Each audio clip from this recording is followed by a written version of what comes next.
Saturday morning at 6 a.m., 6 to 9 here on News Talk STL. Doc will be with us in just about an hour, a little less than an hour from now, just after 3 o'clock, so looking forward to that. And also, Missouri State Representative Justin Sparks joins us in just about 10 minutes from now.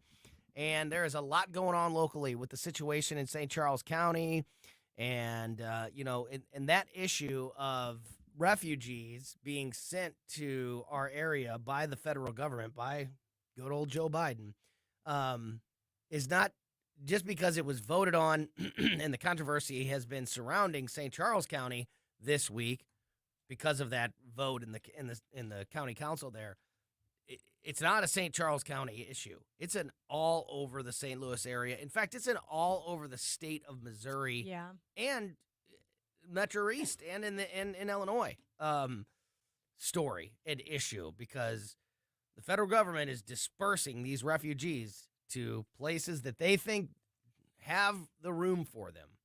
Oh, hey, we're full up in Chicago and Washington, D.C. and New York, so where else can we go? Oh, St. Louis? That looks good. Send them there.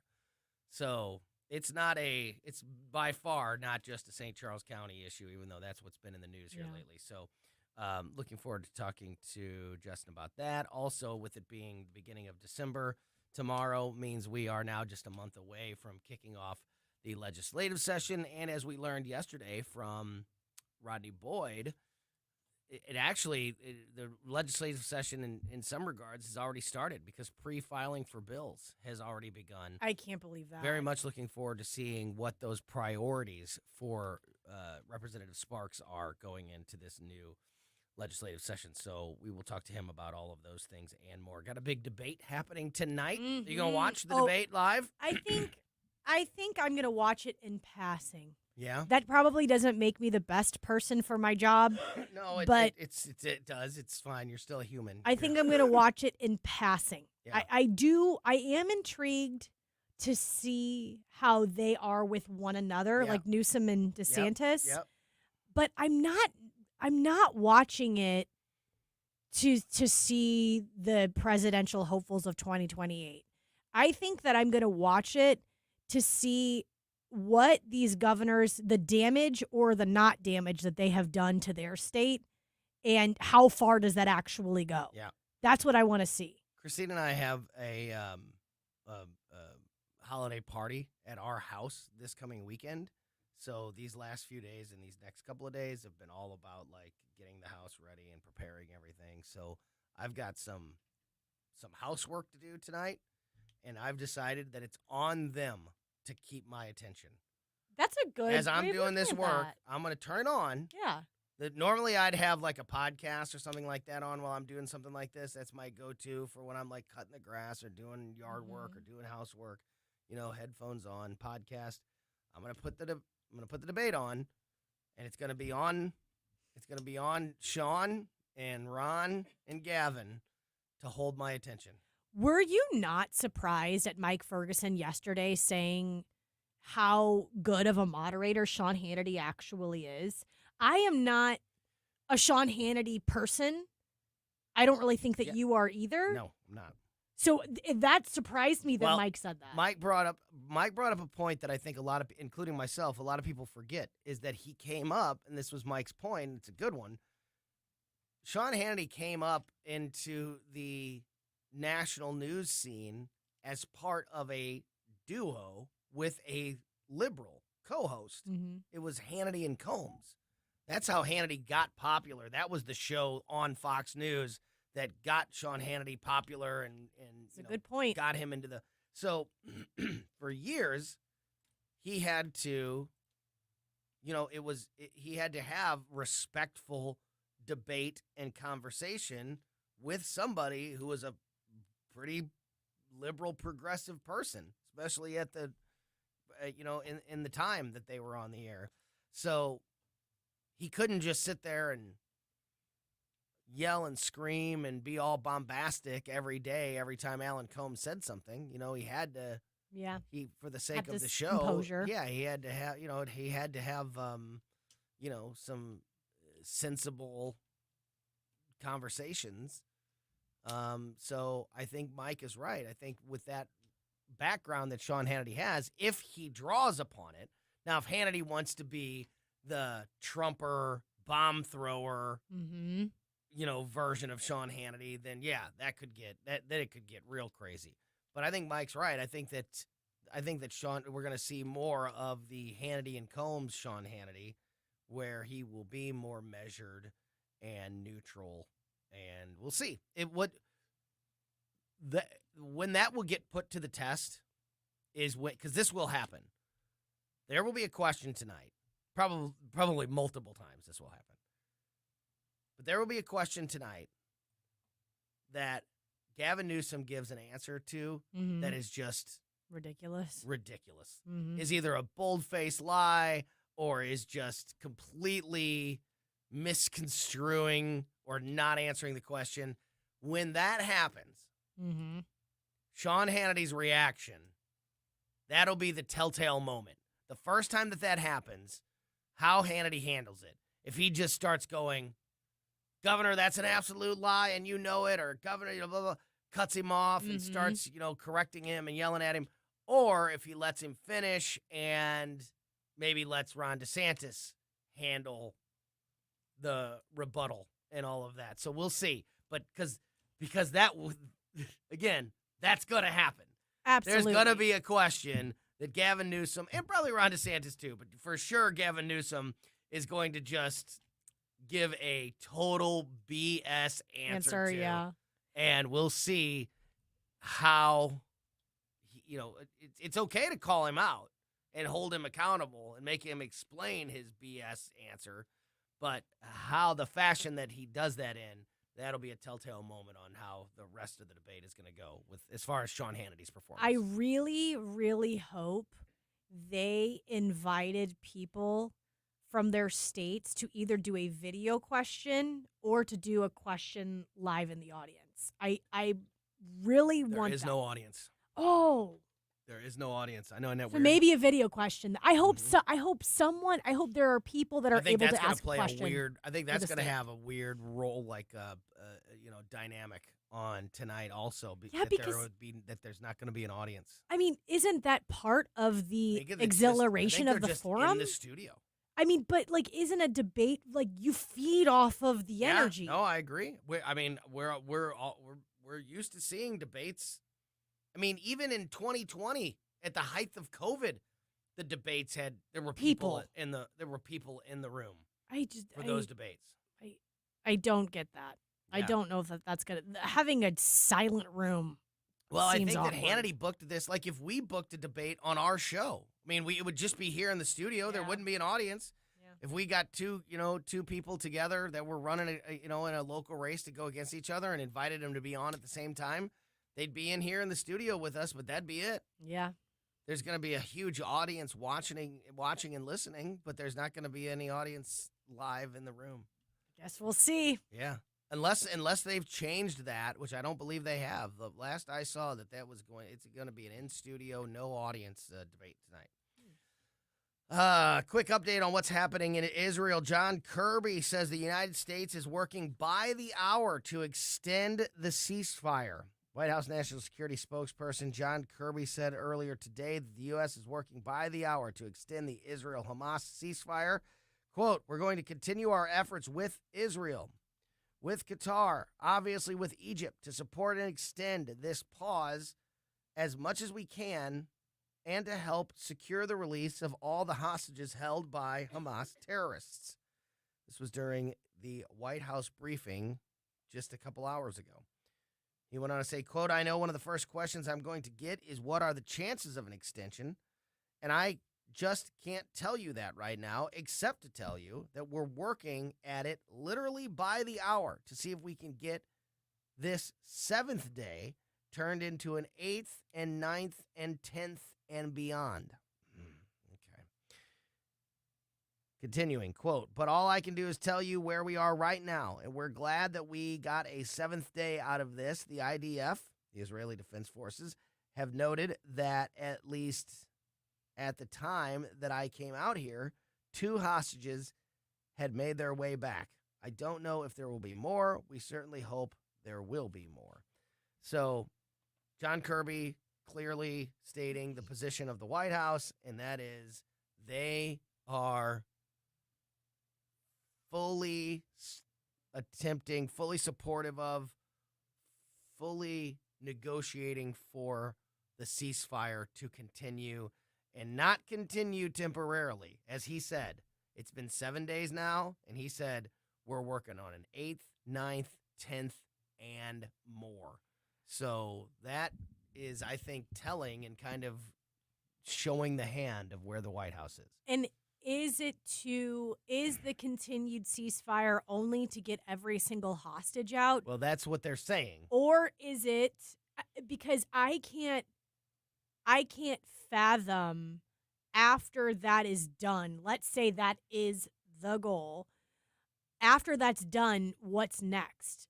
I'm sure that the White House and I'm sure the administration is just trying to do this a day-by-day thing, but if they were to get every hostage away from Hamas's hands, are you saying that now Israel and the United States are going to have a discussion with Hamas about next steps on what are we all going to do as a collective? I mean, I think that to is try. I think that's what the White House like if they had exactly their wishes, I think that's what it would be. That's disgusting. I think it would be no more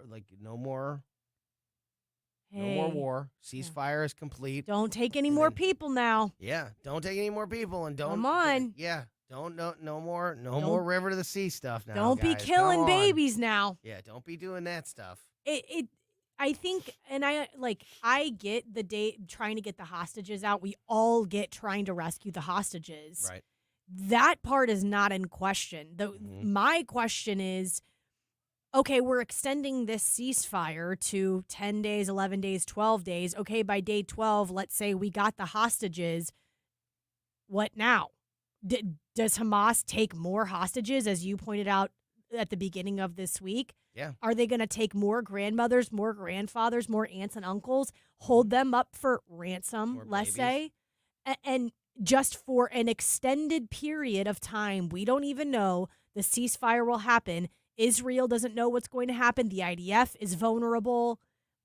What goes on in Gaza after we get the hostages out? Mm-hmm. Yep, and I think that is they're using, the White House is using the excuse of getting hostages out as the reason why, but I think that there are deeper reasons why they are promoting that the ceasefire continue and to stop any more retaliation from Israel. But Israel has made it very clear. I thought they wanted us to step away. They're not done. Well, but they're getting, they're in on this. Israel has agreed to this point because they're getting 10 hostages a day or whatever the number is for every day of ceasefire. So Israel's like, okay, yeah, I will do this and we'll extend it another day if we can get 10 more people home. But they've said, look, this is temporary. And we are far from done with our military actions. Yeah. So you can try for whatever you want to try for or believe whatever you want to believe. But we are far from done. I think that was my question, is that the U.S. and Israel are saying we can work together to get these hostages freed because we're getting 10, an hour, 10 a day, whatever the case may be. But when that is said and done, does Israel expect the United States to be like, okay, now do your thing? Like, now we're stepping back and now Netanyahu can take. I mean, once we're kind of in this. Well, so there, you kind of brought up, you know what, I'm going to save this for Justin Sparks. Yeah. But just to continue the conversation, when we do get Justin on the line, the president has already alluded to the idea of conditions of us continuing to support Israel. He even said to the press this week, somebody asked, because there's been a lot of Democrats pushing for, if we're going to continue to aid Israel, then we should only do it if they stop bombing or if they put an end date on this and the president said this week, and this is, we've talked about him showing some cracks in the armor. This is a perfect example. He said, the idea of putting conditions on aid to Israel is a worthwhile thought. Ay, ay, ay. Which means he's obviously considering it. So we'll tell you that whole story and more. We'll continue the conversation with our friend, Missouri State Representative Justin Sparks. He joins us next on Colombo and Katie.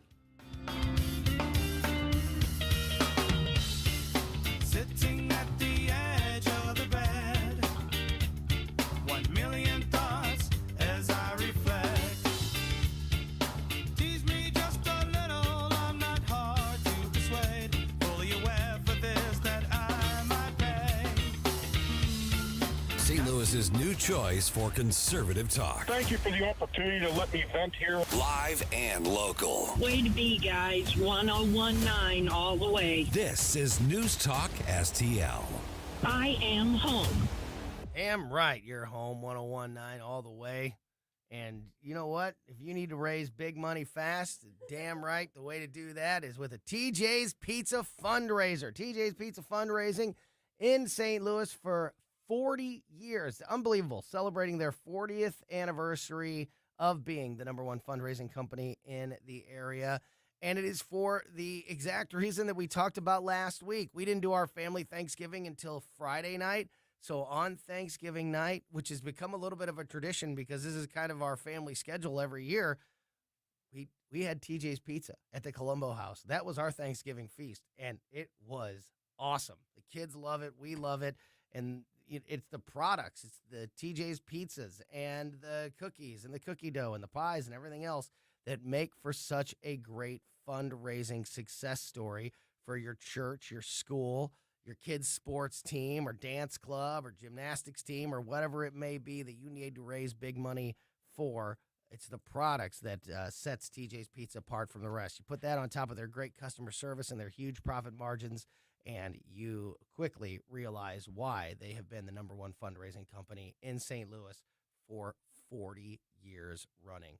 If you need to raise big money now, get started at tjspizza.com. You want to give a unique gift this holiday? I suggest Stolock Whiskey, produced in Missouri. Stolock Whiskey, born of natural limestone filtered water from the Ozark Highlands, aged in Missouri oak. Stolock, so smooth. Trust me, you're going to enjoy it. So next time, ask for Stolock. Visit the website, stolock.com. Stolock, Stowloch, from Stone Ledge Distillery. Mike Ferguson in the morning.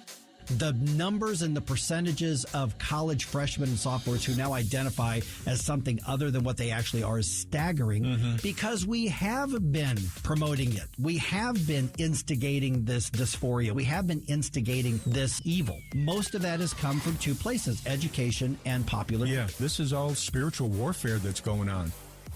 Weekday mornings, 5:30 to 9 on News Talk STL.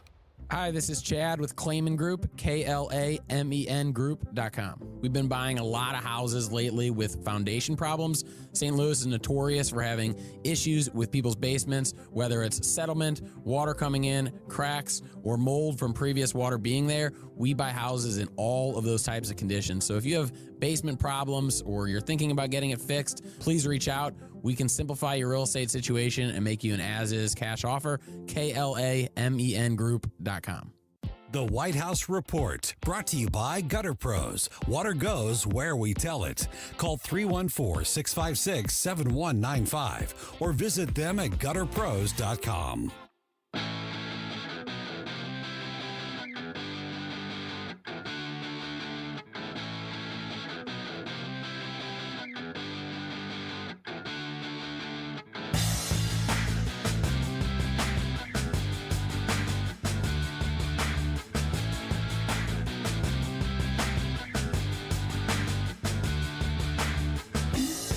I wish that I could fly into the sky so very high, just like a dragonfly. I'd fly above the trees, over the seas, in all degrees, to anywhere I please. Oh, I want to get away. I want to fly away. Yeah, yeah.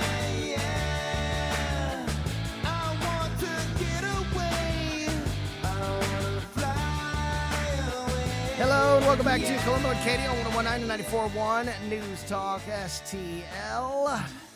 My name's Tony Colombo. My partner's name is Katie Fitzpatrick, and we're here in the studio. But joining us now on the phone, as he does every week at this time, is Missouri State Representative Justin Sparks. Justin, thanks for your time as always, my friend. How are you? Great to be back with you guys. Missed you. Hope you had a great Thanksgiving. Yeah, back at you. Back at you, buddy. And I can't believe we're just talking about this. I can't believe tomorrow is December, and then we're a month away from the next legislative session. It's unbelievable how fast this time is moving. Trust me, I feel it because I can't believe it was just like yesterday that session ended, and now I get to jet away from the family again, and I don't know. Maybe they'll be glad to get rid of me for a little bit. Well, hopefully we can get some progress done this year. Every year we go into it with high hopes, and then it seems like we always leave it in frustration. But we'll see how this one works out. I do want to get into some of those local issues and some of the things that are going to be addressed during the legislative session here in just a minute. But I want to wrap up a conversation Katie and I were just having. We're talking about the war in Israel, and we're talking about the ceasefire.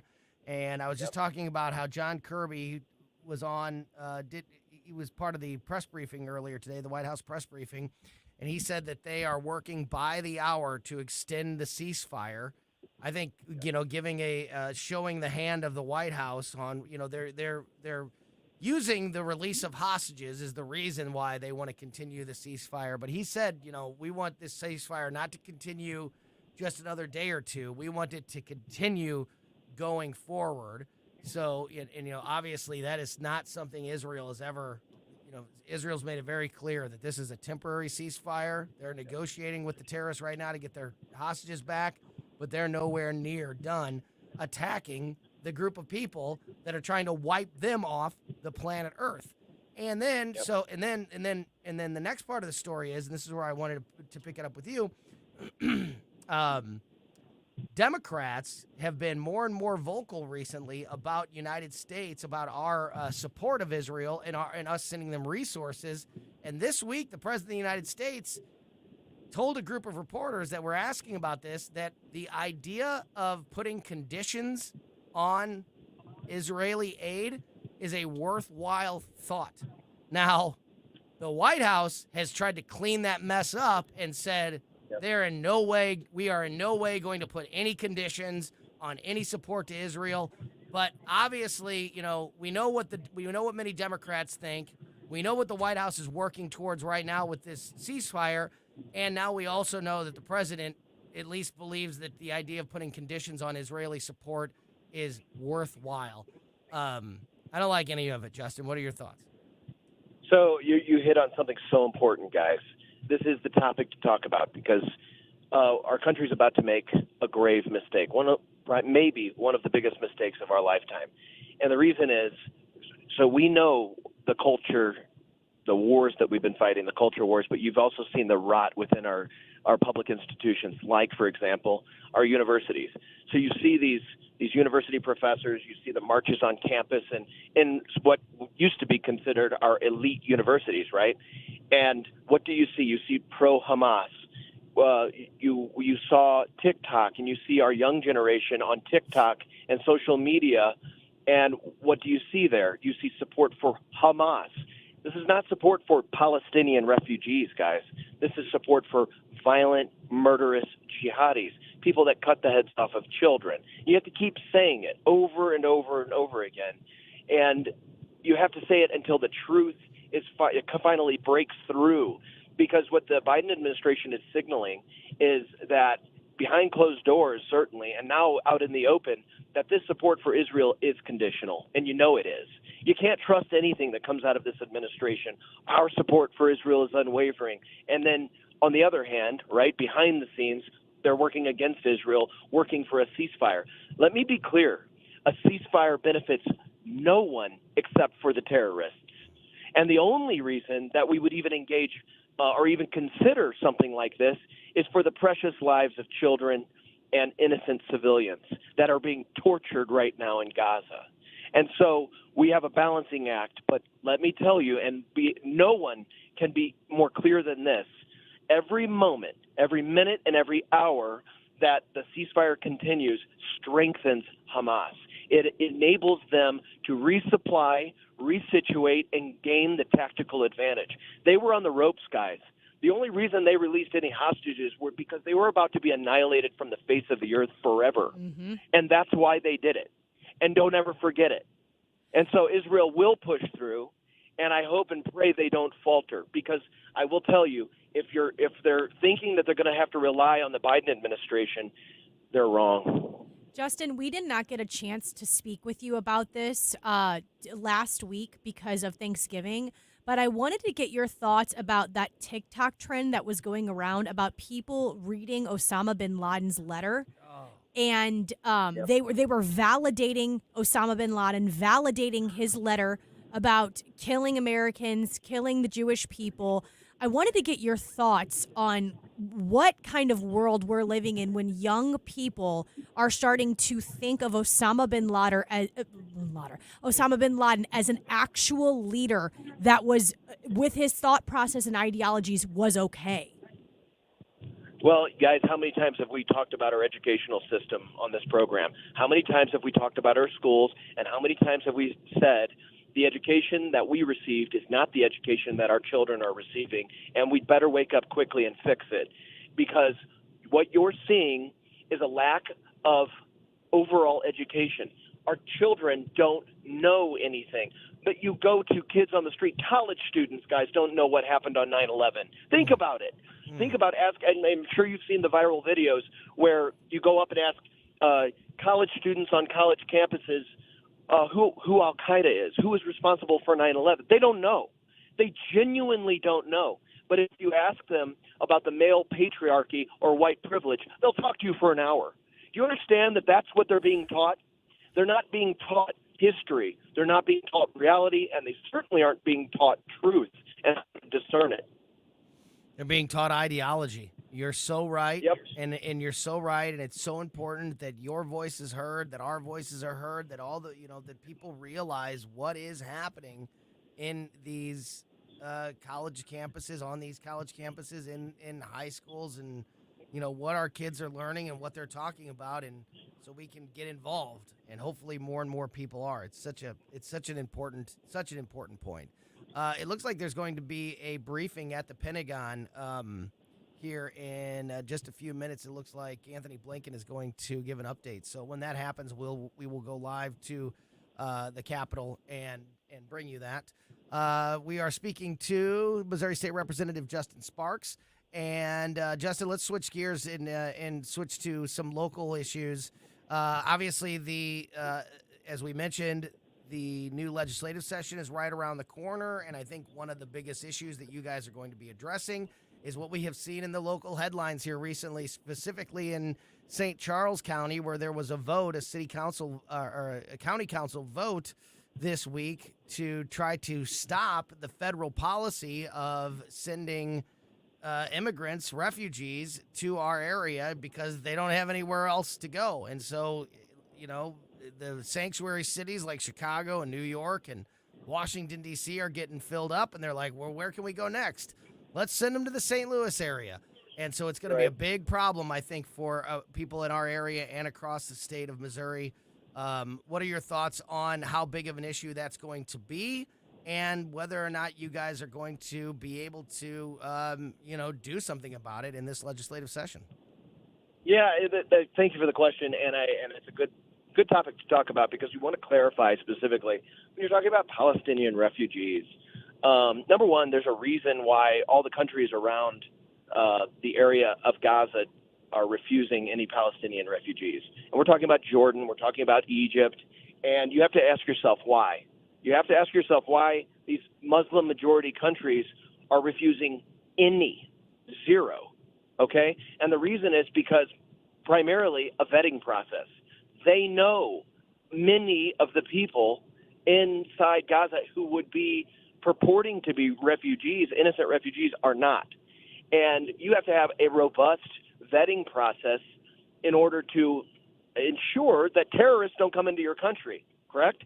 And that's really what Representative Dinkins authored a letter addressing exactly this, which is we must do something in order to refuse wholesale open door policies of refugees coming out of that part of the world, because we do not have the confidence or trust in the Biden administration of a robust and responsible vetting process. And we've seen that with our southern border, haven't we? Cool. Yeah. And so because of that, we do not trust our administration to do the right thing and to ensure the safety and security of our people and our constituents. That's what I'm responsible for. I'm responsible to the people that really sent me to Jefferson City to keep them safe if I can. And so that's really the impetus and what motivated us as a legislative body to say, okay, we're not going to simply throw doors open to illegal immigrants coming over our southern border that have not been vetted, and we're certainly not going to do the same for folks coming out of a war-torn conflict, and most certainly some bad actors are going to try to flee with innocence. We were talking to Rodney Boyd yesterday about the upcoming legislative session, and it talked about how, it's only about a month away before it's starting, and he reminded us, it's actually kind of already underway, because not only of this new budget conversation process that is in place this year, it's also time to pre-file, I believe is what he said. You can correct me anytime I say something wrong here, but if that's the case, if this is pre-file time, is there anything specifically that you're working on that you would be pre-filing, bills that are at the top of your priority list, or maybe working with other representatives on a bill that they'll be pre-filing? Like, what is that top priority going into this next session? My first bill that will be pre-filed Friday. He's right, by the way. The bills are being pre-filed in the Senate and the House. My bill will be pre-filed on Friday, very near and dear to my heart. Detective Valentine was killed in the line of duty by a suspect that was fleeing from the police. And what this bill will be, it is called Valentine's Law, and it will make fleeing from the police and putting the public at risk of serious physical injury or death a felony with required incarceration. Oh, and that's something we haven't done it. in Missouri before, and it is going to be a game changer, and that message will be received by the criminal element that we no longer take this lightly. When you flee from the police and you put kids and innocents and police officers and first responders in harm's way, you will be prosecuted. We will find you. We will hunt you down, and we will bring you to justice because it's worth it. Justin, not only, I know, and I know many of our listeners also know that not only were you a police officer for years before switching over into public service, but you also, have had family members, police officers that were killed in the line of duty. So I know how much this touches you personally. And, Yep. just from the, looking at it from a concerned citizen standpoint, I've always thought that we've taught criminals in our area, in our state, that, if the police are coming, just make sure you turn your back. Turn your back and start going away, because then they can't do anything. They can't shoot you. They can't chase you. They can't do it, because for somehow we've determined that means that all the threats are gone, even though this is a potential murderer, a potential violent criminal, as you mentioned, somebody that's still very dangerous to the community.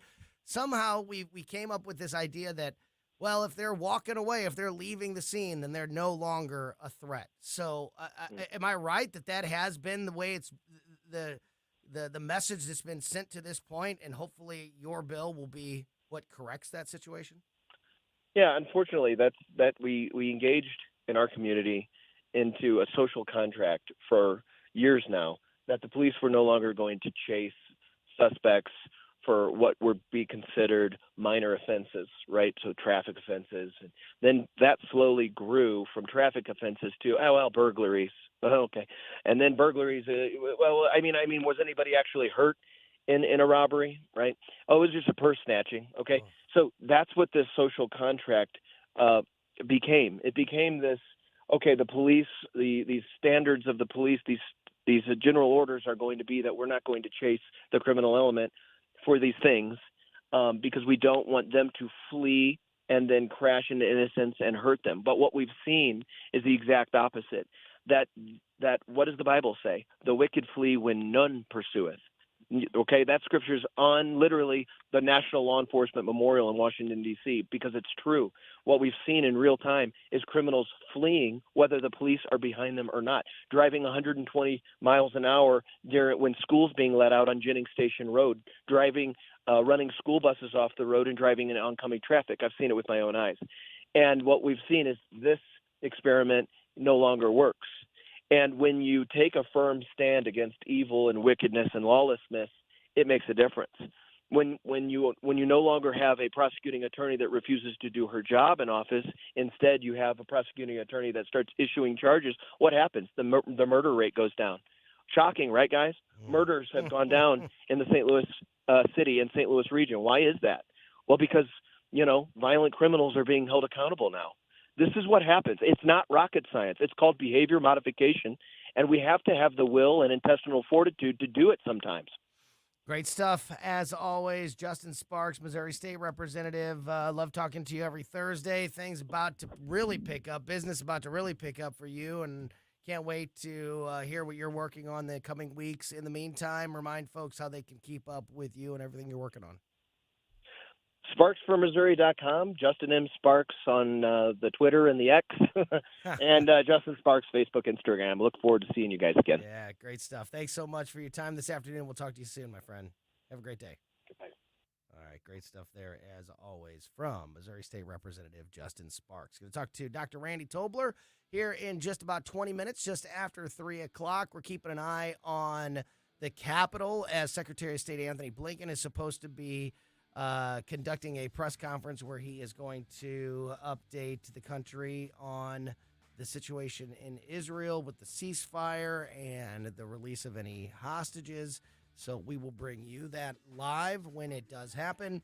And also, House Republicans are scheduled to meet behind closed doors tomorrow to discuss holding a vote to formalize the impeachment inquiry into President Joe Biden. We'll explain what this meeting is supposed to be about, and we'll see if we believe that anything will actually come out of it. We'll have that whole discussion next here on Colombo and Katie on 101.9 and 94.1 News Talk STL.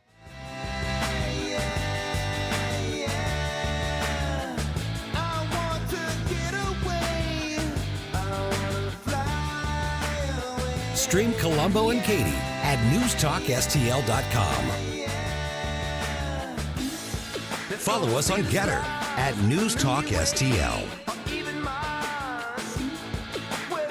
Tim Jones and Chris Arps in the afternoon. Thursday, Tim and Chris have Becky Arps talking about making sure only American citizens can vote, then an update on Israel and Hamas with Dakota Wood, and then school choice with Chris DeGaulle. Tim Jones and Chris Arps, weekdays at 4 on News Talk STL. Just talking to my good friend Dave Sylvester from Gutter Pros earlier today. There is a lot going on right now with Gutter Pros because this time of year, it is really noticeable if you are having a gutter issue. Right now, it's raining outside. Of course, that rain, and it's supposed to rain, I think, for most of the night and overnight. So anytime there's these long periods of rain, if you're having a gutter issue, it is on full display. You know, the leaves have been falling out of the trees. Leaves are covering the ground, covering your roof, and hopefully not in your gutters. But unfortunately, in many cases, they are in your gutters right now. So you need the Gutter Pros to put some leaf protection on there or, you know, come out and clean out those gutters and get them working again. So if you are having any issues with your gutters at your home or business, the team at Gutter Pros are the best to call. They are your all-in-one gutter service team that brings years of experience and quality that's affordable right to your doorstep, whether it be gutter repair, new gutter installation, and right now, as I've mentioned, leaf protection, maybe the number one thing, especially this time of year, that you're going to want to make sure is working totally on your gutters. The team at Gutter Pros has you covered. Take advantage of their free estimates and call the Gutter Pros now at 314-656-7195 or contact them through the website gutterpros.com. That's gutterpros.com. Hey, I'm here with one of our great friends, Rob Connor from Connor Roofing. You know, I talk about all the time who to trust, and trusting a company is everything to me. Why do people trust Connor Roofing? Well, 30 years of being an honest roofing company that you can call and get an honest opinion on your project. We've got thousands of customers that are very happy that they did call us. If there's a storm, the shingles fly off the house, first thing you should do is call 314-375-7475. That's how you get in touch with Connor Roofing or ConnorRoofing.com. That's CONNER roofing.com. When it comes to buying or selling a home, you've got to work with people that you trust. It's just crucial. Mike Ferguson here. And when my wife and I decided that we wanted to get a cabin or a weekend home or a vacation home, whatever it turns out to be, the first thing I did was call my friends Rodney and Jen Wallner at 314-810-SOLD. This is too big of an investment to leave to chance, and that's why I trust Rodney and Jen, and I think you should too. Vic Porcelli, I know you feel the same way, right? Yeah, Mike, no doubt. Here's the thing. You've been in your house for 30 years. You say to your spouse, my goodness, we don't need all this room anymore. Let's call Rodney and Jen Wallner and get the heck out of here, okay? They have so many home buyers approved, ready to go, ready to pull the trigger. They might even sell your house before it hits the market. And an astounding fact that the Wallner team sells 15 times more homes per year than your typical realtor. Nobody else you should go to or call than Rodney and Jen Wallner, the Wallner home selling team at Berkshire Hathaway. 314-810-SOLD. That's 314-810-SOLD. This hour of Colombo and Katie brought to you by Gutter Pros. Water goes where we tell it. Call 314-656-7195 or visit them at gutterpros.com.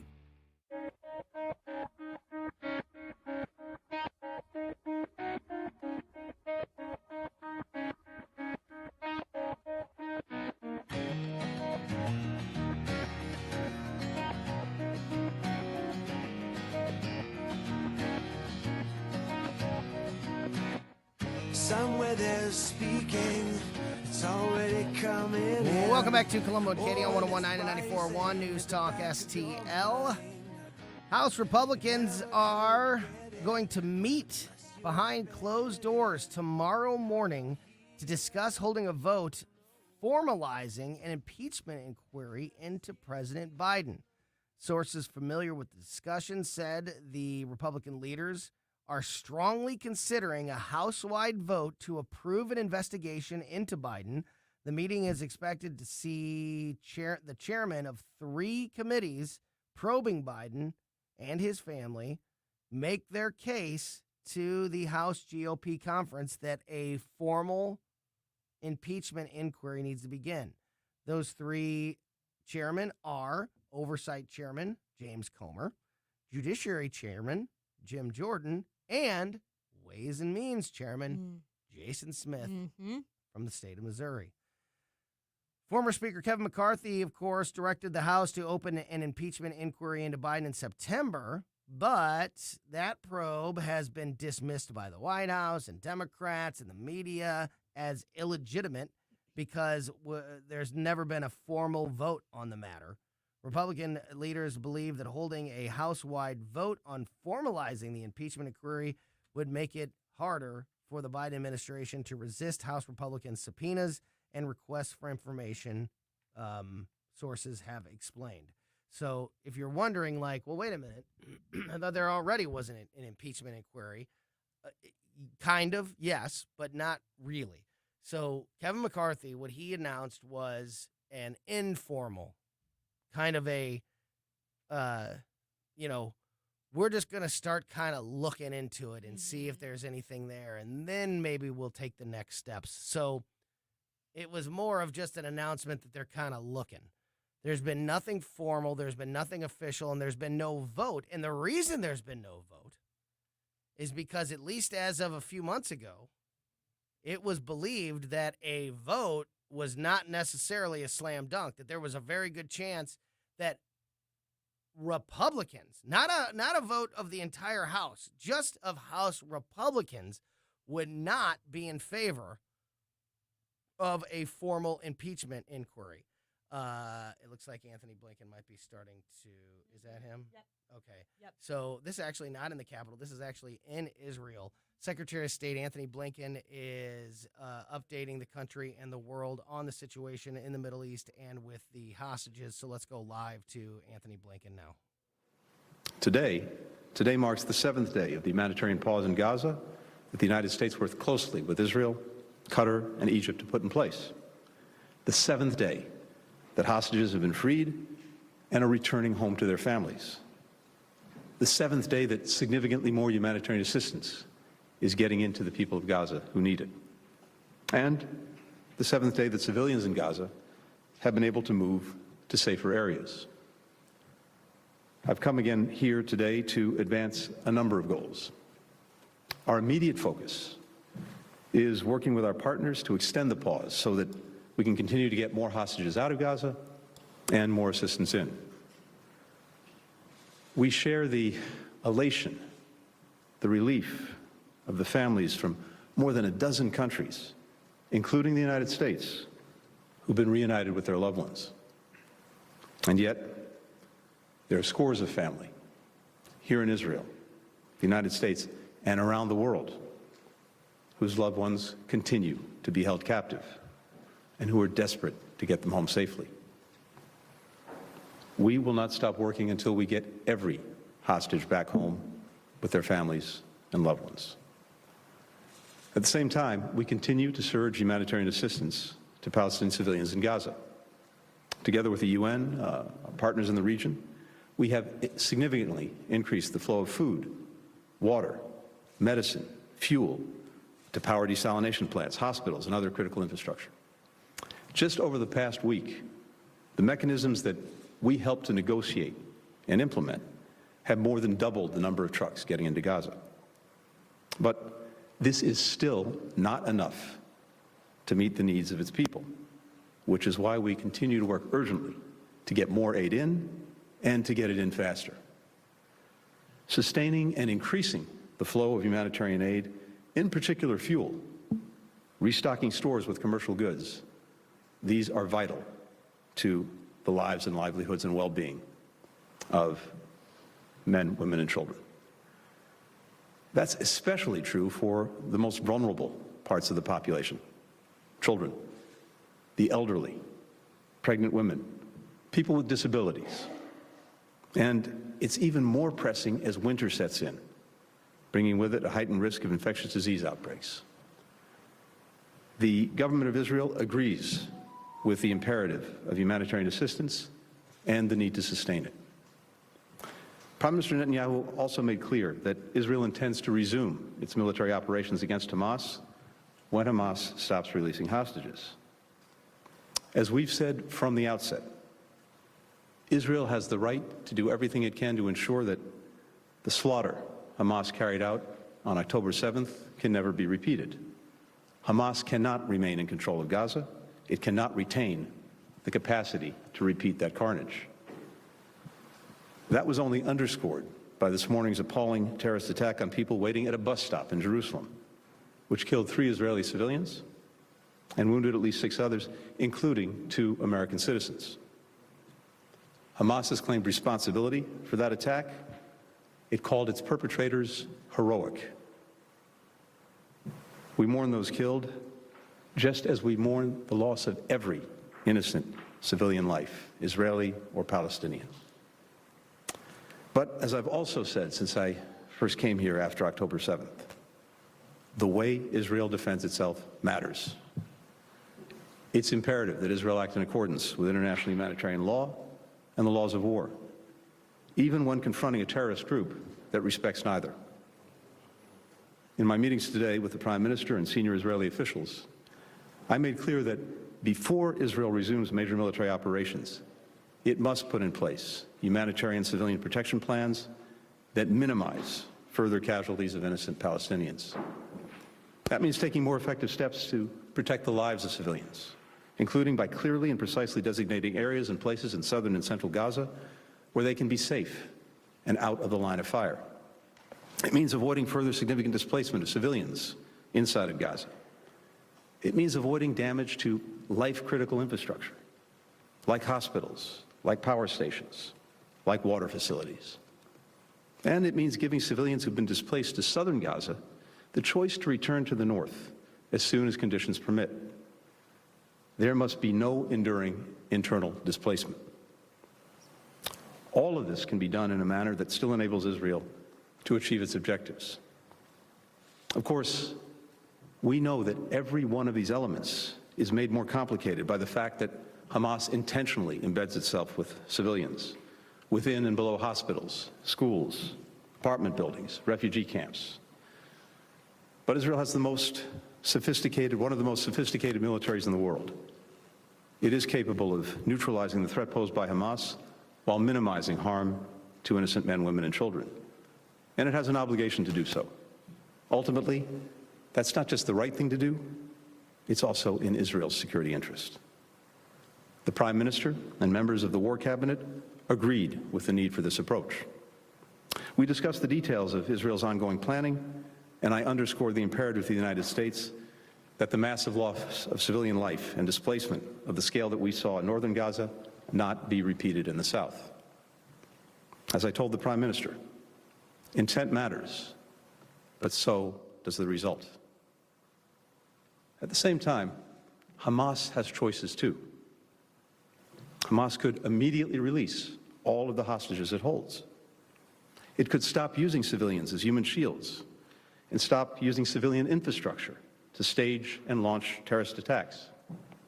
Hamas could lay down its arms, surrender the leaders who were responsible for the slaughter, the torture, the rapes of October 7th. Hamas could renounce its stated goal of eliminating Israel, killing Jews, and repeating the atrocities of October 7th again and again and again. Meanwhile, everyone around the world who cares about protecting innocent civilians, innocent lives, should be calling on Hamas, indeed demanding of Hamas, that it immediately stop its murderous acts of terror and deplorable use of innocent men, women, and children as human shields. In our meetings with Israeli leaders here and in Jerusalem, and Palestinian leaders in Ramallah, we discussed our continued focus on preventing the conflict from spreading, whether to the West Bank, to Israel's northern border, or to the broader region.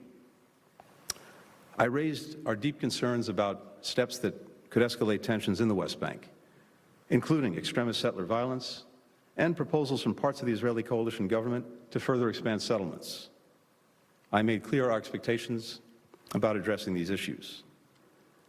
We also focused on what we can, what we must do now to prepare for the day after the conflict, to create the conditions for a durable and lasting peace, building on the principles that I set out a few weeks ago during the G7 meeting in Tokyo.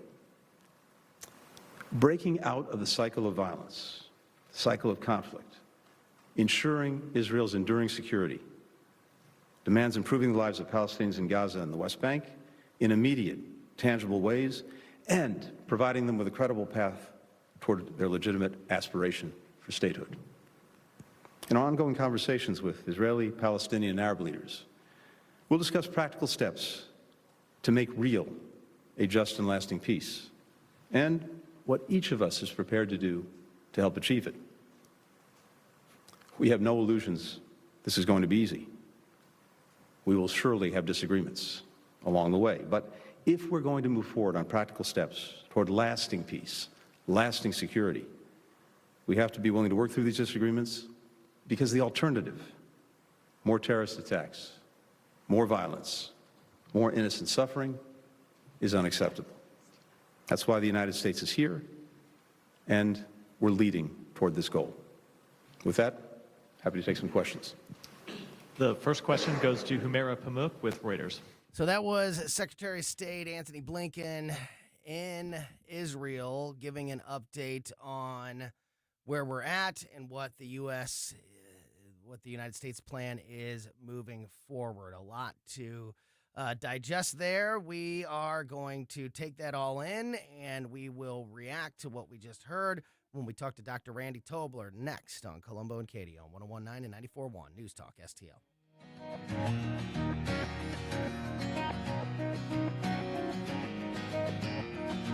You're listening to Colombo and Katie.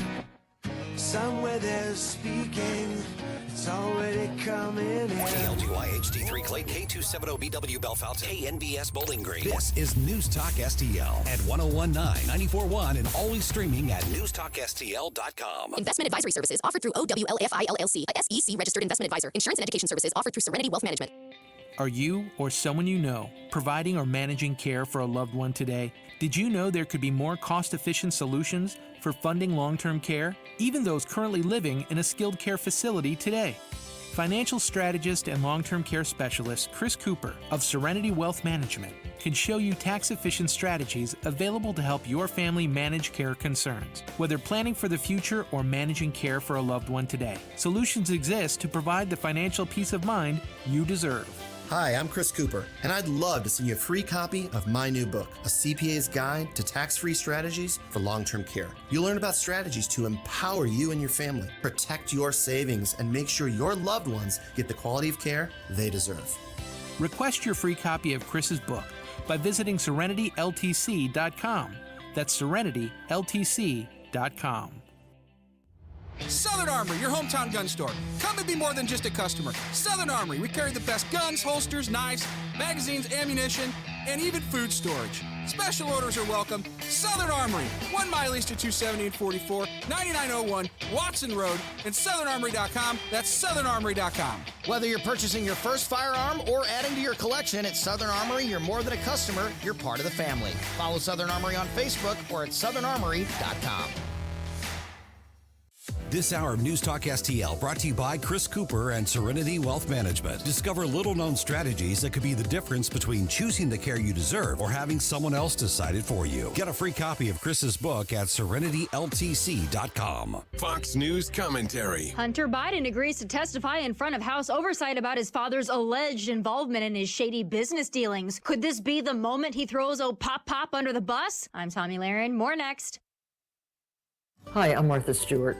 Every year, more than 4 million pets enter shelters here in the United States. My friends at American Humane have been helping animals since 1877. The goal is to ensure that pets have a safe shelter, especially during natural disasters. Adopting a shelter pet allows shelters to help more animals awaiting care. Please consider adopting today and take some time to learn more about American Humane's other work at americanhumane.org. Christmas has come early for House Republicans and all of us who give a damn about the integrity of the Oval Office because Hunter Biden will comply with a subpoena issued by House Oversight Committee Chairman James Comer to testify about those overseas business dealings and, more importantly, his father's alleged involvement. Here's the kicker. Hunter wants the testimony to be public. That's right, Hunter wants it to be public. I did not have that on my bingo card. House Oversight leaders insist that the first deposition follows the precedent of being closed door, but Comer agreed that Hunter should at some point testify publicly. Hunter is a confident man, I'll give him that, but I wonder, if the heat gets high enough, would Hunter sell out the big guy, the brand, to save his own hide? This thing could go sideways for Joe, and I've got my popcorn ready. I'm Tommy Lahren, and you can watch my show Tommy Lahren is Fearless at Outkick.com. Free speech is alive and well in America. Thanks for taking my call. Right here. My point about the governor there, it is absolutely about power. I read this, I almost fell out of my chair. News Talk STL. This thing is just absolutely dripping with irony. News, analysis, opinion.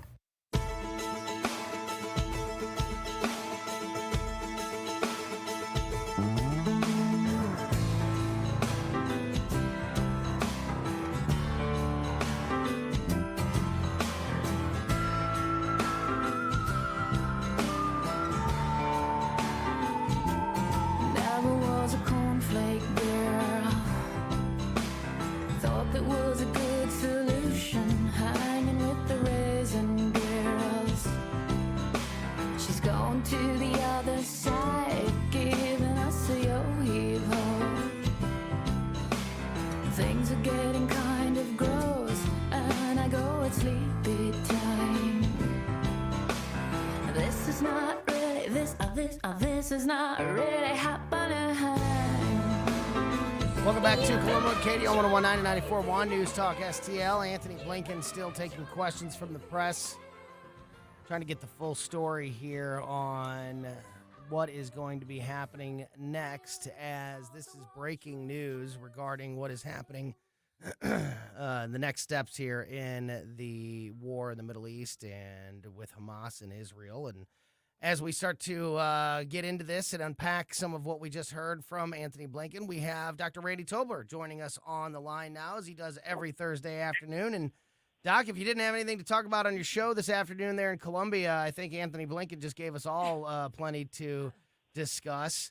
Don't know if you had a chance to hear any of this as it's breaking. It's literally breaking now, so it's Well, I had a choice of taking care of a patient that has a terrible upper respiratory infection or checking the news wire. So you'll have to scoop me on this. What's going on?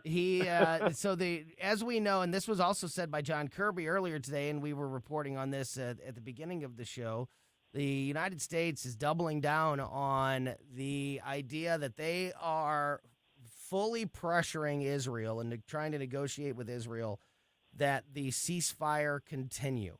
And as John Kirby said earlier today, not just another day or two, but for, going forward as much as possible and maybe, completely. Anthony Blinken is still, as I mentioned, taking questions. He just wrapped up his latest remarks to the press, and he sort of doubled down on that. He didn't give any. He said that there has been an agreement to extend the ceasefire, but I haven't heard. They've been kind of dancing around, and he just took a question about, what's the new deadline or what's the timeline, and not getting a straight answer on that, getting some conditions on that, for example. Blinken just said that the United States has been working with Israel and that they said that before any more military action can be taken by Israel, Israel must present a plan that shows that they are maximizing efforts to protect innocent civilians in all their attacks, which is something, Doc, if anybody knows anything about this, it's been paying attention, is something that Israel has done from day one. They've pre-announced when they're going to attack a particular building or whatever. I mean, not every step of the way, not immediately after October 7th, but throughout most of this, Israel has definitely put a premium on protecting civilians, and they always have. A condition, by the way, not afforded to them by the Hamas terrorists. So, again, when I watch this and I listen to this, there's more details, and we'll get into them as we go. But, Doc, all I hear is Israel's the one that's got to be careful. Israel's the one that's got to obey the rules. Israel's the one that's got to watch out for, innocent people and not kill anybody that's not a terrorist. But we're not saying anything about what Hamas has to do or what the terrorists need to do or how they need to behave and stop the war. It's so one-sided to me, Doc, and it's frustrating, and I just don't understand why we are so sensitive to the needs of terrorists. Well, yeah, man, this is really chilling information, and I hope that what they're saying is not what they truly mean, Tony, because on the other hand, well, the whole thing is, Doc, that the longer the ceasefire goes on, the more hostages they get out. So that's the overall statement. If we're continuing the ceasefire because we've got, by continuing the ceasefire, we've made an agreement to get more hostages out. So that's it doesn't take a genius. Yes, go ahead to think this through. Mm-hmm. Okay, if that's your stance, if that's your strategy needs to be followed with tactics. A proper tactic would say we've created, at a minimum, we will have finalized by tomorrow, or else the battle will go on. We've urged Israel, if the following timetable is not followed, and this timetable will be dictated by we, the Americans, the West, if they'd have done their homework, and Israel, and you will release 20 hostages a day for the next 6 days. Anything short of that will result in full-fledged elimination of any remaining Hamas sympathizer in the Gaza area. And instead, this is an open-end thing. Well, if you give us a little hostage, we'll keep going on. Look, this is the same people. These are the same people, the Biden administration, the Kumbaya crowd, the people who love they, them, she, lizard, we, parrot, bird, cat, I want to be whatever I want to be, we're going to appease you, whatever you do. These are the same people that appease BLM people, that destroyed whole neighborhoods, small businesses, took it out on cops who were maimed and killed over a whole summer. And who was the bad guy? It's the cops. They're the bad guy. These people can't discriminate, Tony, between the good guys and the bad guys. And when they may think there's an inkling of something that's awry with a group of people like Hamas, well, we got to just be nice to them, and they'll give us the things they want. Yeah, how'd that work out for you with the Nazis? How'd that work out for you with Pol Pot? How'd that work out for you with Stalin? How'd that work out for you with all of the despots throughout history?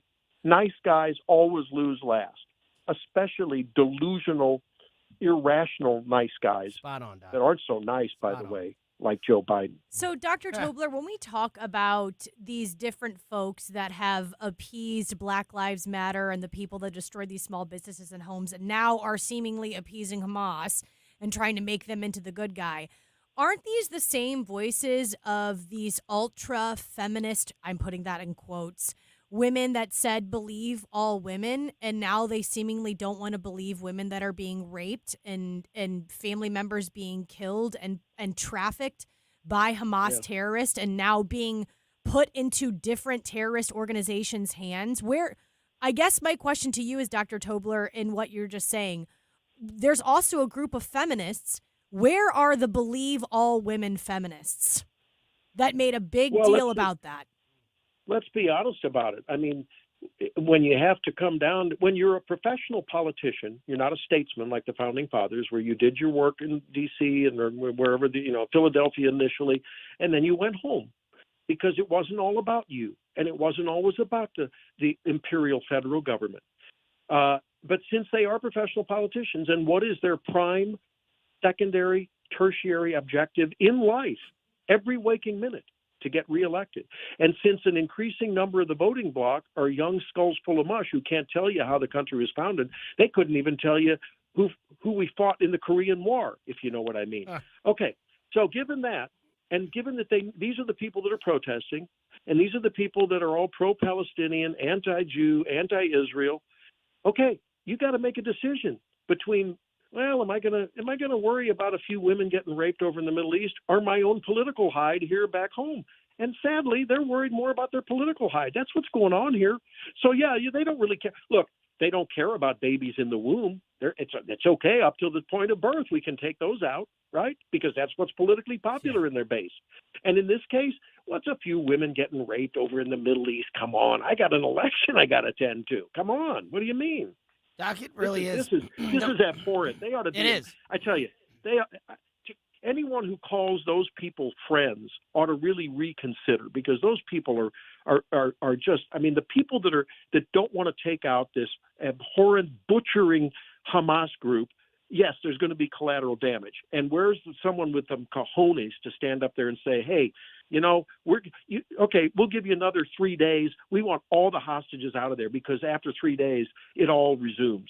I'm sorry. This is ridiculous. Well, the cojones are definitely not coming from Anthony Blinken or Joe Biden. And listening to you, Doc, and just trying to, read everything that I can right now, as this is still, he just wrapped up, Blinken did, and so this is literally breaking news and as fresh as can be. And there's not really any headlines out there right now, except the first one that I was able to find was from C-SPAN, which says, just to give you an idea, this is the headline. The headline always carries the biggest piece of news, right? The headline is, Secretary of State Blinken holds a news conference in Israel following meetings with Israeli and Palestinian leaders. He says that Israel must implement a plan to protect Palestinian civilians in Gaza as it targets Hamas with airstrikes. So there you go. That's the number one takeaway, is that Israel is being told what to do. He did say, I quickly wrote down a few things as he was talking. He was asked about, what are you telling Palestinian leaders? What are you talking to the other side about? And he literally said, Doc, the Secretary of State of the United States said, well, Hamas could do themselves a favor by retracting their goal of eliminating Israel and killing Jews. He said that. He was it was some part of it was an extra 50 cents an hour in some, pay negotiation structure. Well, they could drop this one part of their platform that says, they want to eliminate Israel and kill all Jews. He also said that he talked to the Palestinian Authority and expressed their need for reform. That's putting it lightly. That's putting it pretty lightly, that the Palestinian Authority needs some reform. But that's just some we're just suggesting those things to terrorists. We're suggesting that they turn down the rhetoric and maybe, don't be so corrupt. Those are just suggestions, but we're telling Israel, hey, you better have a detailed plan before you start dropping bombs again. Otherwise, you're going to be in trouble, mister. Doc, it's infuriating. I can tell. Hey, I want you to listen to something real carefully. Listen to this. Do you hear this sound? Do you hear something? Yes. Do you hear it? I do. You know what that is? What? That's Henry Kissinger rolling over in his Doc, very young grave. Come on, I know, right? I mean, I'm seriously. telling you, he is rolling over in his grave, lady and gentlemen. I mean, can you imagine a master diplomat looking at the amateur hour in the White House? Holy cow. This is amazing. And, it is and infuriating is exactly the word. And you know what? Embarrassing, tragic. You're seeing the fall of a society. First it was the Greeks, then it was the Romans, later the Byzantine Empire.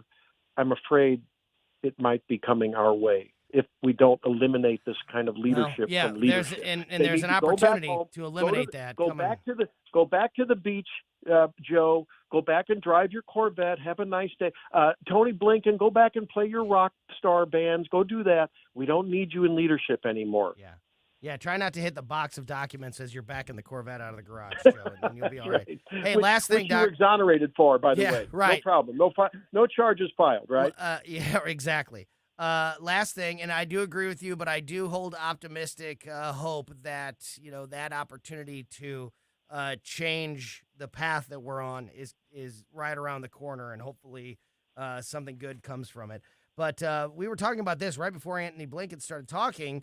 I was discussing the fact that the House Republicans are expected to meet behind closed doors tomorrow morning as James Comer, Jim Jordan, and Jason Smith from the great state of Missouri make their case to the Republican congressmen and women that there should be a vote to formally start the impeachment inquiry on Joe Biden.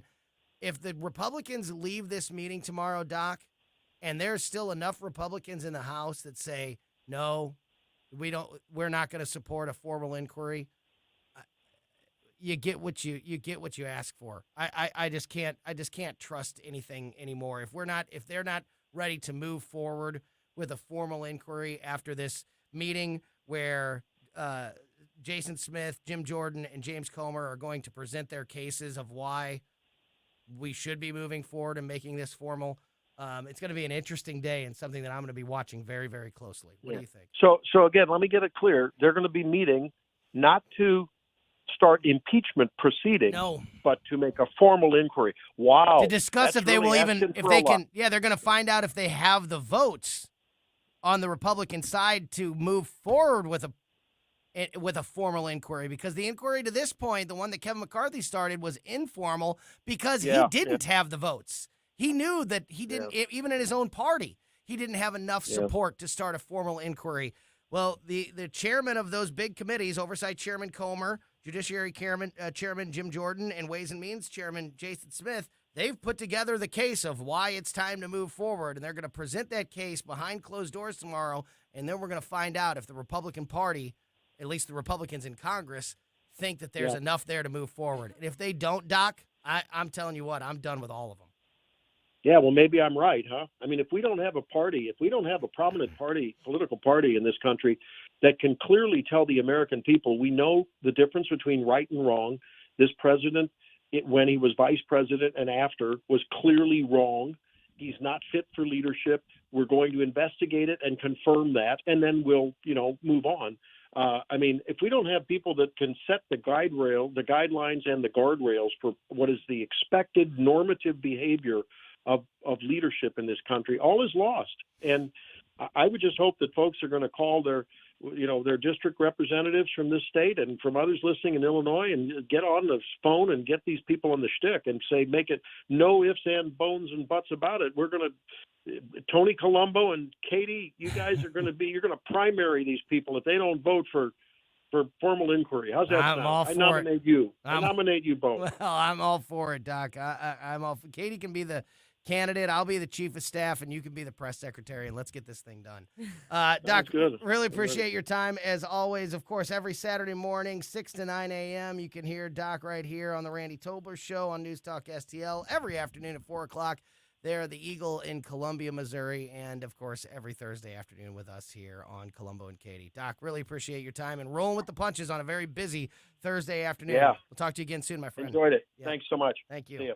Great stuff, as always, there from Dr. Randy Tobler. So, Katie, we have a war in Israel. We have a war in Ukraine. We have a corrupt federal government and presidential administration. That's a lot of serious stuff. We got serious issues at the border. We've got serious issues with crime. What's the UN focused on right now? Climate change. The UN is calling on the United States, the United States citizens, you and your family, to eat less meat. How did I know? How did I know? They're coming for you. If you want to save this planet, if you want to save yourself, No more meat. no more chicken nuggets. Not happening because Chick-fil-A I'll station's coming. I'll explain that and more next on Colombo and Katie.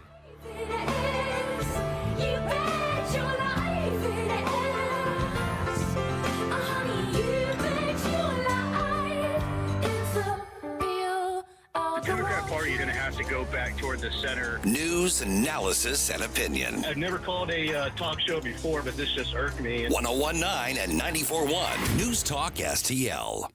Do you live in St. Charles County? Then you can get Mid-Rivers News Magazine delivered free to your home just by asking for it. Mid-Rivers News Magazine is the only print source for the political, school, business, and sports news happening in your hometown. Simply visit midriversnewsmagazine.com/subscribe to get a copy delivered to your mailbox. Or you can pick up a free copy at all area Deerbergs and Schnuck stores. Mid-Rivers News Magazine. Anybody who wants it gets it. Anybody who gets it wants it. Subscribe for free today.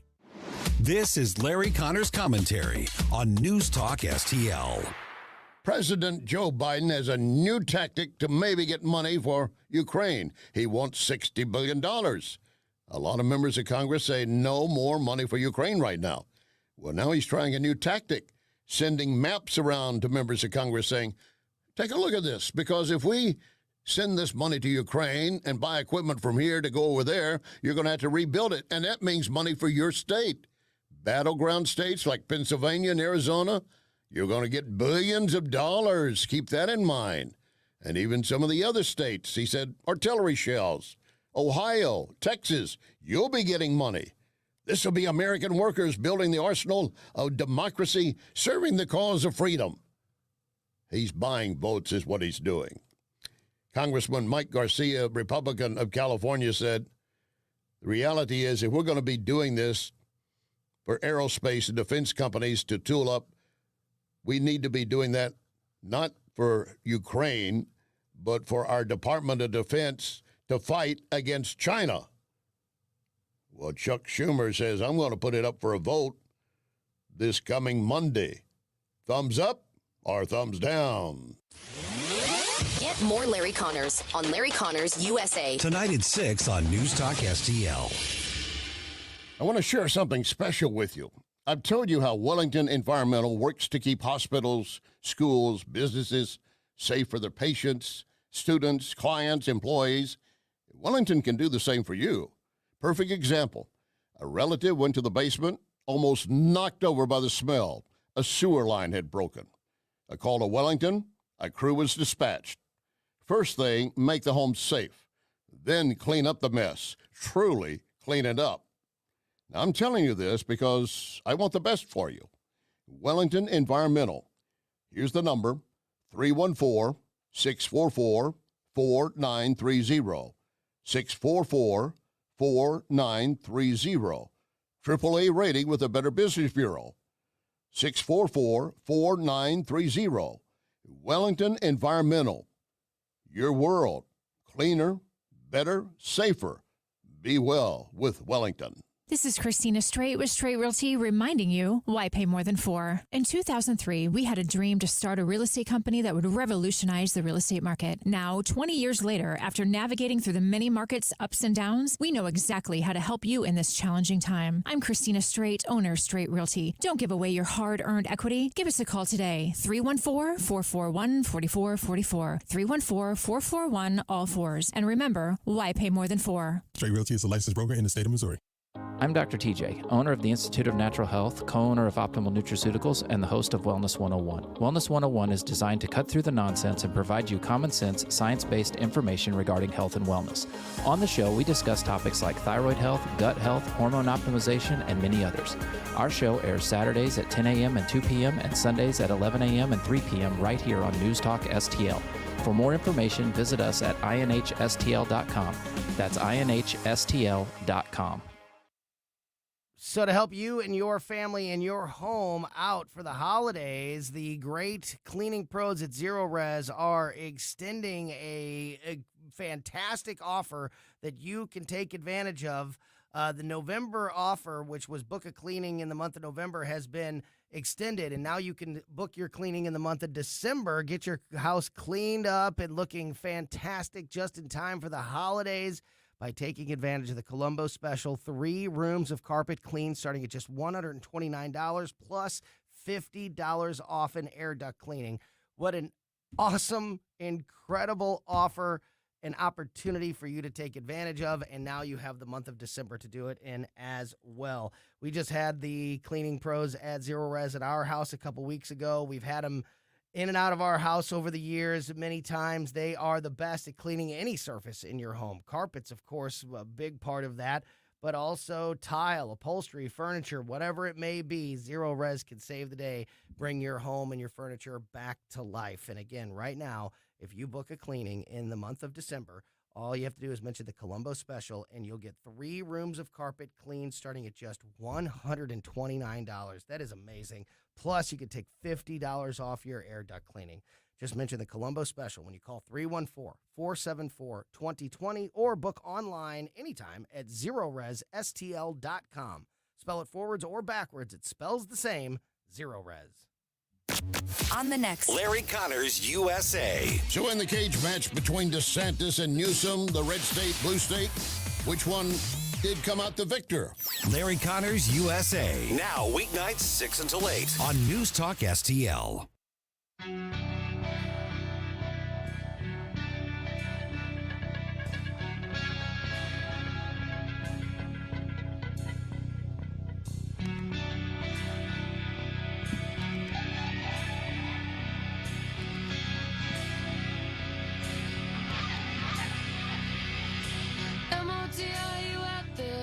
Welcome back to Colombo Katie on 101.9 and 94.1 News Talk STL.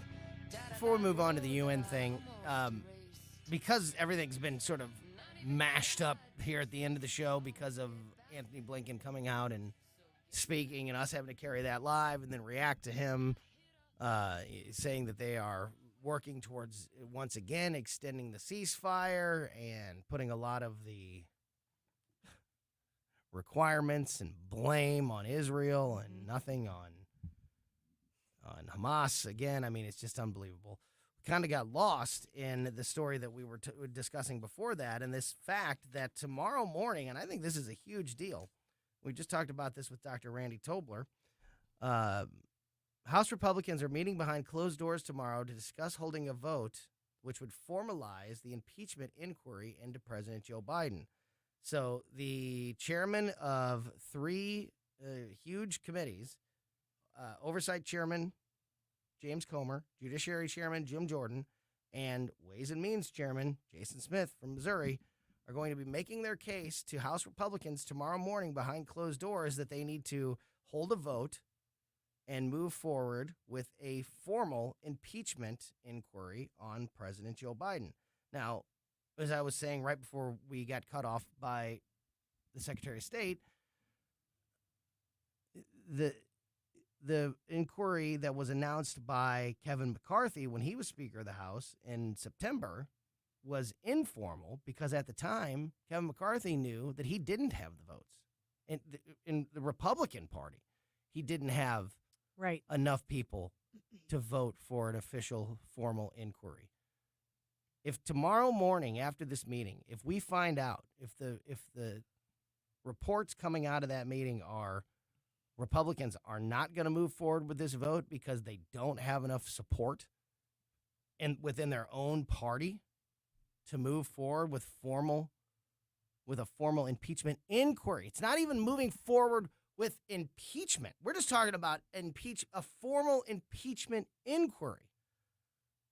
Then I'm done with every single one of them. If there's Republicans that go, oh no, we can't do that. We can't have an impeachment inquiry on President Biden. It's such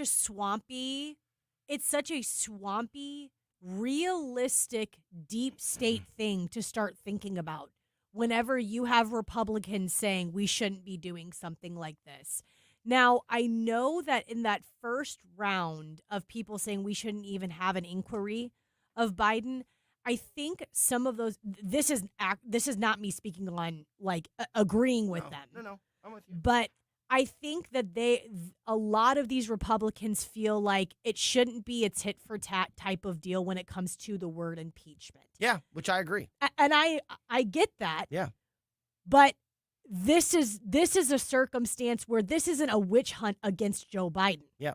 I don't think Republicans are doing this because they have a vengeance against Joe Biden. I agree. And I think that the fact that Donald Trump was impeached on at least, I've had people on here like Crane Durham that thinks that the January 5th impeachment,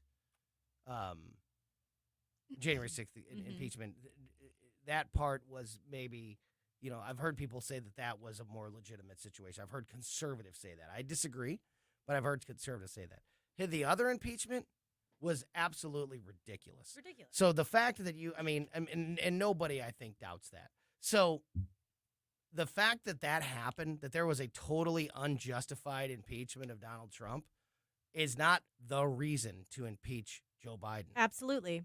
However, it can be used very much as an argument of you impeached Donald Trump for this, and what Joe Biden has done to America is so much worse. So much worse. So much worse. So much more damaging. So much more backstabbing of the country.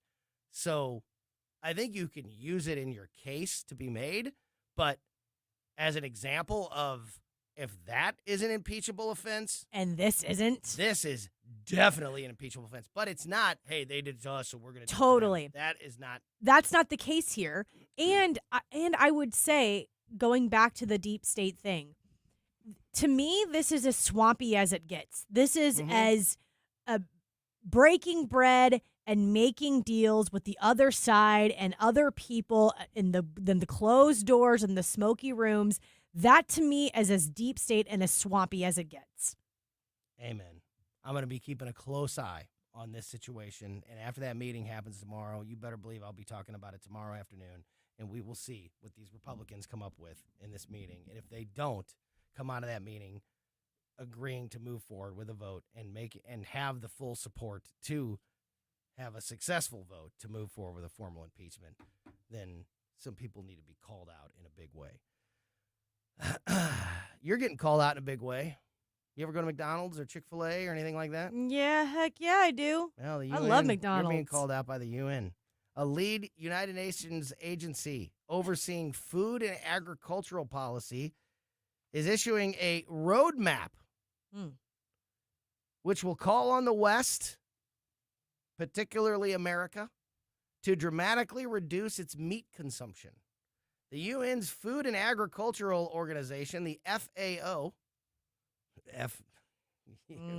will publish its so-called Global Food Systems Roadmap during the upcoming COP28 Climate Summit, which kicks off next Thursday and it extends for nearly 2 weeks until the middle of December. FAO's first-of-its-kind document will recommend nations in the West, again, particularly the United States, that overconsume meat, in their words, to limit their consumption as part of a broader effort to reduce greenhouse gas emissions. So next time I am with my kids and we've got to get to gymnastics and or swim practice, and I'm got stuck late at work and I'm trying to get home on time, and then we got to run to gymnastics, and we got to make sure that we get in bed on time and get our homework done because it's a school night, and I need to get some dinner, and I'm thinking, oh, you know what? I think I'm just going to get McDonald's tonight because it's quick and easy, and I should stop. I should say to myself, you know what? The UN's Food and Agricultural Organization told me that I need to stop over-consuming, so I'm not going to get my son a 6-piece chicken nuggets, and I'm not going to get my daughter because it's James' fault the 2 cheeseburger meal because we're eating too much meat. This is why stick it up your butt. Totally. Food and Agricultural Organization at the UN. This is why America is so awesome, because there are still 80% of us. I'm going to say that there's a whopping 20%. But there's still 80% of us that are like, screw you. Mm-hmm. We're not doing that. You cannot tell us what to eat. And I would say there's members of our government that would look at that and say, screw you. You don't get to dictate what other people get to do. No, we saw the consuming. Democrats. They want to tell us what we can set the thermostat at. They want to tell us what we can put in the microwave, how high we can turn the stove up, how cold the refrigerator can be. No, there's definitely plenty of people in this country that want to have that type of control. Totally. So I extend my stick it up your butt to those people as well as the UN's Food and Agricultural Organization. Can you imagine though, that being the mechanism to combat climate? That being the mechanism to combat greenhouse gases. I'm telling you to stop eating your 6-piece chicken McNugget. Screw you. I'm not doing that. Have you ever had a McNugget? Yeah. These people have never had a McNugget. The next time my wife and I get a chance to have like a nice dinner, and we're going to go get a nice steak, and I'm sitting there at the restaurant, and I'm ready to order my Kansas City strip, and I should go, you know what? Remember what the UN said? Better make this a chef salad. Caesar salad. Oh, God. Stick it. You know where. That's the message. Great stuff today. Lot going on. Breaking news right in the middle of the show with the press conference from Secretary of State Antony Blinken. And if you missed anything, make sure you are subscribed to the podcast so you never miss anything. We put the show out as a podcast shortly after we get off the air every day on basically every podcast platform. So make sure you're subscribed to Colombo and Katie on your favorite podcast platform so you never miss anything that happens here on the show. Keep it here. The O'Reilly Report is next, followed by the Tim Jones and Chris Arp Show at 4 and Larry Connors USA at 6. We'll be back tomorrow at 2. Thank you so much for listening to us here on 101.9 and 94.1 News Talk STL.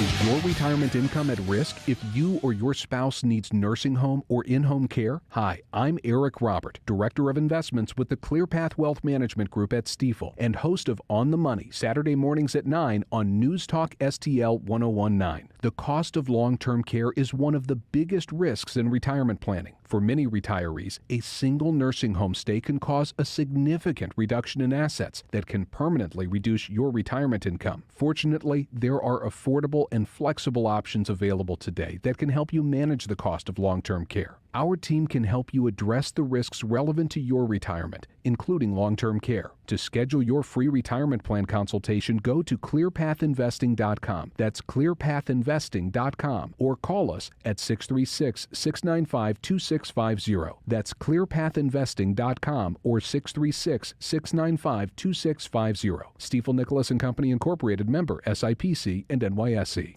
The Vic Porcelli Show. The bee or not the bee? According to a study, female frogs fake their deaths to avoid having sex. But I don't think it was the bee. I'm going to say not the bee. That's not the bee. That's actually true. Female frogs, just like human women, fake their own deaths